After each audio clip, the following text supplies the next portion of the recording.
I want to thank everybody for being able to come here. And I'm Nathan. I'm Dad and Mom's oldest son, David and Cheryl.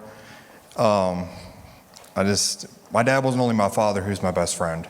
And he's going to be greatly, greatly missed. I had the privilege of spending 6 hours with him at my house 2 hours before he passed away. And it's a memory that I will carry with me and that'll get me through all these tough days ahead of us. But with God's grace, we're going to make it through. It's been amazing to see the outpouring of love and gifts and food that this church and all the people that my dad touched while he was living have poured out on my family. And it's just been a truly great thing to witness. My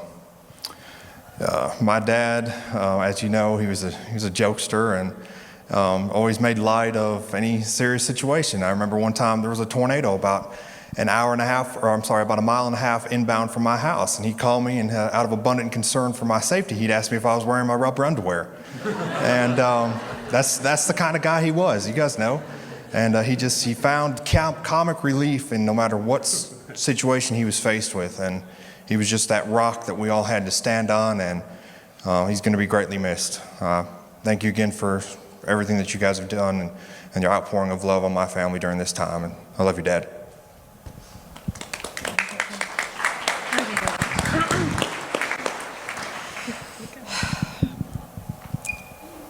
This is really hard for me because I'm no public speaker by any means, but my dad was our best friend, as Nathan said, and he had a phrase he used when people would comment on the many, many children that he had. He would say, "My quiver is full," like in Psalm 127, "Bless the man whose quiver is full." He was very proud of us. Today, we stand as his boys and girls who deeply miss their daddy. And if you look around, you will see that some of us have his eyes, his nose, his height. And if you take an even closer look, you will see some of us have his bushy eyebrows, and dare I say, his mustache. But if we all could be so blessed to have his heart, his love for Jesus, and his driving force. He was the hardest working person that I know. Many of you may not know this, but my dad was a prankster. And for years growing up, he found new ways to prank us. I remember one night when we decided to get him back, my dad always enjoyed eating cereal right out of the box. So one night we replaced the cereal with cat food. You wouldn't believe how long it sat in his mouth before he realized. I think he figured out then that he was outnumbered. I don't have to tell you that my dad was a good friend, because if you were his friend, you knew that he was a good friend and he loved you. He was the best papa to our kids.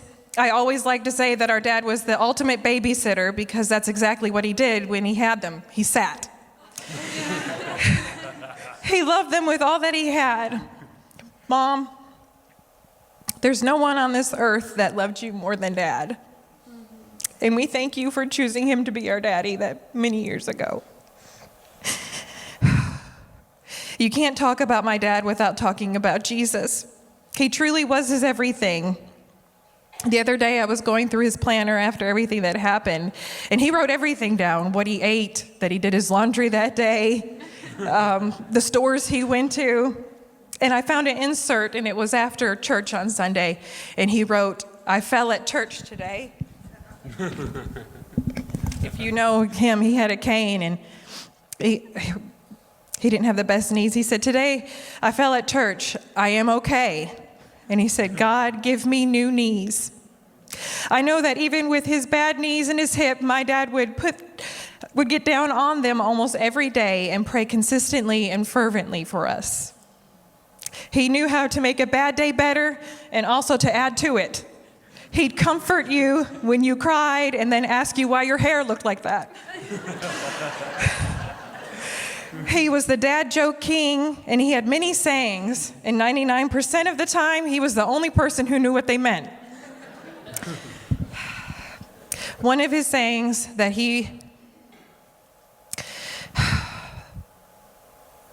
when we would do something for him or pick something up for him, or he was going to meet us, or if we didn't call him back, he'd always say, "What took you so long?" I am so glad that I know beyond a shadow of a doubt that he will be waiting for us at the gate when it's our turn. And I can't wait to hear him say again, "What took you so long?" We love you, Daddy, and we will make you proud.